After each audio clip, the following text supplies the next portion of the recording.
Hey everyone! Welcome to this lesson on 5 ways to practice speaking by yourself, which is also known as solo speaking practice. So in this video, I will give you 5 things that you can do to help you practice your speaking even though you are by yourself, and even though you don't have a speaking partner, or you are not in an English class, or you don't have a private teacher. Just because you don't have someone to speak with doesn't mean that you can't exercise your speaking muscles by yourself. So, that's what we will talk about in this video. Before I start, if this is your first time watching something from my channel, make sure to like the video, share it, and subscribe to my channel. That's all for now. Let's start with number 1. Shadowing. Another way to say shadowing is mimicking, or perhaps listening and repeating. So, you can watch videos, you can listen to audio recordings, can listen to dialogues, you can watch and listen to movies and TV shows, you can listen to what people are saying, and repeat. Pause, rewind, and repeat. Repeat the intonation and repeat the pronunciation as well. This is a way to help you practice and to see how the language is supposed to sound, or if you. Another way to think about it is to think about how you want to sound. So, maybe you have found a good role model that you want to emulate, that you want to mimic or shadow. So, for example, if you enjoy the sound of my voice, for example, you can watch some of my videos, pause them, repeat after me, and listen. How does my voice sound? How is my intonation? Am I going up or am I going down at the end of my sentences?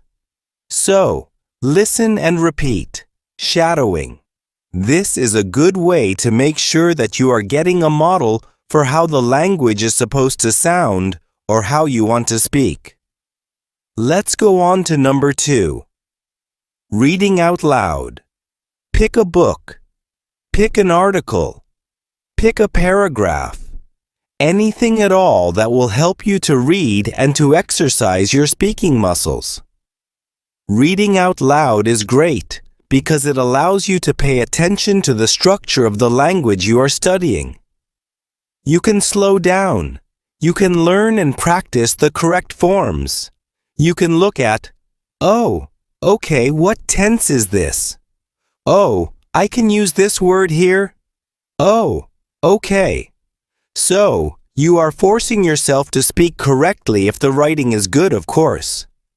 So, for example, you might pick up a book like this one. So, lately, I have been reading The Art of Living, which is a philosophical book by Epictetus. I mean, it's not in the original Greek. So, you could pick up a book like this and read, okay, nothing truly stops you. Nothing truly holds you back. For your own will is always within your control. Good advice. Good advice. So, read out loud. Practice your ability also to decode words. And let's move on to number 3. Visualizing. So, in this situation, you want to imagine real situations where you would use English. You would practice what you would say in a particular context, a particular situation. So, for example, you can imagine yourself speaking to someone while you are ordering a coffee. Like, imagine you are ordering a coffee, for example. Or, imagine you are making an appointment with the doctor. What would I say in that situation? Oh, okay. I'd like to make an appointment. Or, I'd like to make a reservation. If you're calling a hotel, for example. For 2 nights, please.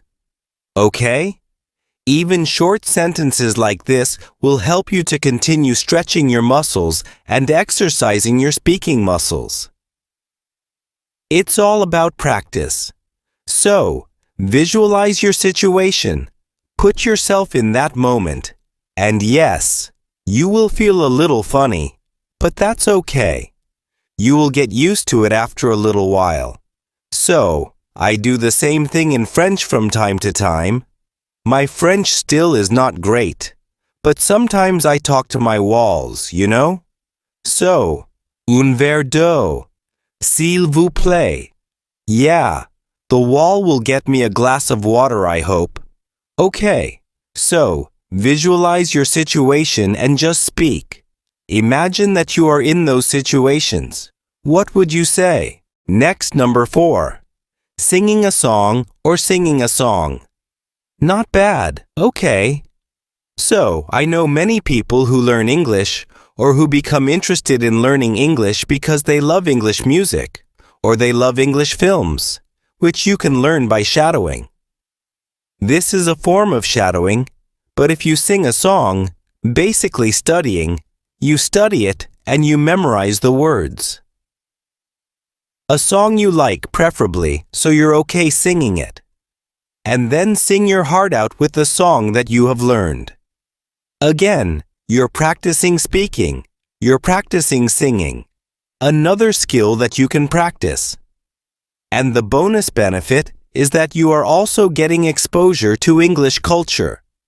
When you are learning a language, it also helps if you start living the language. And one of the ways that you can start living a language is by learning about the culture around that language.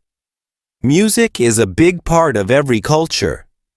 So, learn some English music, find out what you like, and memorize it. Study it, sing it, let it become part of you. And that is another way that you can practice your English speaking and exercise your English speaking muscles. We only have one more to go. So, here it is. Number 5. Practicing poems and monologues. Now, I know what you're thinking. Poetry. Theater. Okay, number 1 for the monologues. It doesn't have to be theater. It could be a monologue from a movie. If you Google famous movie monologues, you can find videos as well as the transcript for the monologue. So, for example, now again, I don't feel this way. If you've ever seen the movie Taken with Liam Neeson, right? You can memorize the monologue where he says, I don't know who you are. I don't know what you want. If you are looking for ransom, I can tell you that I don't have money. Look at that. I don't have money. I'm practicing the present simple. It's beautiful. But what I do have is a very particular set of skills. This is more like Batman than Liam Neeson. Skills I have acquired over a very long career. Skills that make me a nightmare for people like you. If you let my daughter go now, that'll be the end of it. I'm going to read till the end. I will not look for you. I will not pursue you. But if you don't, I will look for you. I will find you, and I will kill you. It's terrible. Sorry for that last part. Okay, but that's an example of a movie monologue. It's another way of shadowing. My Liam Neeson impression is probably pretty bad, but if you enjoy Liam Neeson's voice, if you enjoy the way he says things, and the way his intonation goes, you could try to memorize a monologue like that to help you get a sense of the intonation and rhythm of the language, to practice speaking with emotion so that you're not just reading saying, you know, I would like to go to Spain. Like, that's all you're reading, right? Practice speaking with emotion. Shadow videos of others reading poems and monologues. So, one of my favorite poems is The Raven by Edgar Allan Poe. I used to know almost that entire poem by heart, and I can still say, part of it in the beginning, once upon a midnight dreary, while I pondered weak and weary over many a quaint and curious volume of forgotten lore, suddenly there came a rapping. No, suddenly there came a tapping, No. Suddenly, there came a rapping, as of someone gently tapping. Tapping at my chamber door. Ah, distinctly I remember. It was in the bleak December. And it keeps going. I know a little more than that. But just an example of a poem that you can learn. Maybe not that one. There's a lot of older language in that one. But memorizing poems, memorizing monologues, and getting emotion into your English while you are speaking is a great way to help you exercise your English speaking muscles. That's everything, guys. So let me know in the comments what you thought about this video. Number 1.